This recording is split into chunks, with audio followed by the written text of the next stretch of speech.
अस्सलाम वालेकुम मेरी class, how are you all students. आज हम करेंगे पेज नंबर 55 की रीडिंग। टॉपिक है हमारा effects of deforestation on the environment.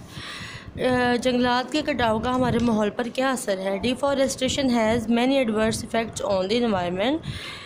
Deforestation का हमारे इन्वायरमेंट पर बहुत ही बुरा असर पड़ता है। अब वो देखते हैं कि क्या चेंजेस ऐसी आती हैं जो कि हमारे इन्वायरमेंट को इफ़ेक्ट करती हैं।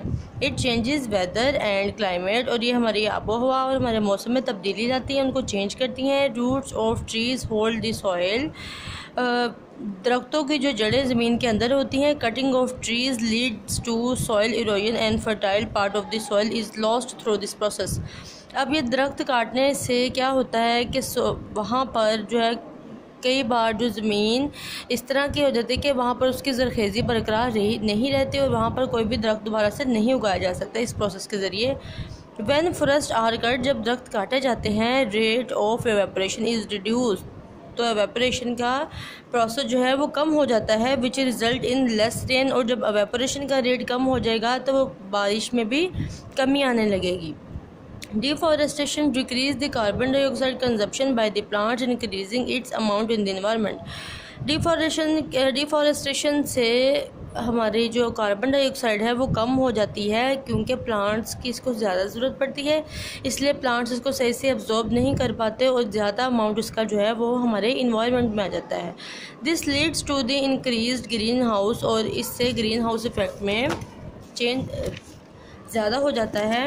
इफ़ेक्ट एंड ग्लोबल वार्मिंग, और ये डिफॉरेस्टेशन जो है वो ग्रीन हाउस पे भी और ग्लोबल वार्मिंग पे भी असरअंदाज होती है। आगे देखें effects of deforestation on the wild life. जितने भी जंगली हयात हैं उन पर डिफॉरेस्टेशन का क्या असर पड़ता है। All non cultivated plants and non domesticated animal of an area are collectively called wildlife. ऐसे प्लांट जो कि नॉन कल्टिवेटेड हैं, और अब कल्टिवेटेड, जहाँ पर कल्टिवेटेड किस सेंस में यूज़ किया गया है। कल्टिवेटेड जैसे जंगल में बहुत सारे दरख्त और बहुत सारी झाड़ियाँ टाइप जो होती हैं वो, और जितने भी जानवर जो है जो कि ख़ास जगहों पर नहीं रहते बल्कि पूरे जंगल में ऐसे खुले फिरे होते, तो उनको हम कहते हैं जंगली हयात।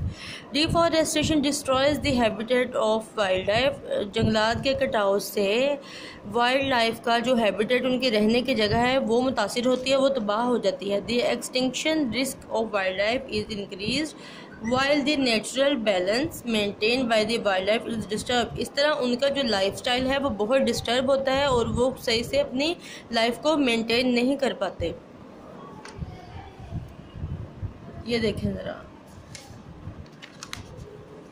According to the experts, at least 25% of the total area of the country must be covered by the forest, but in Pakistan only 5% of its total area is covered by forest.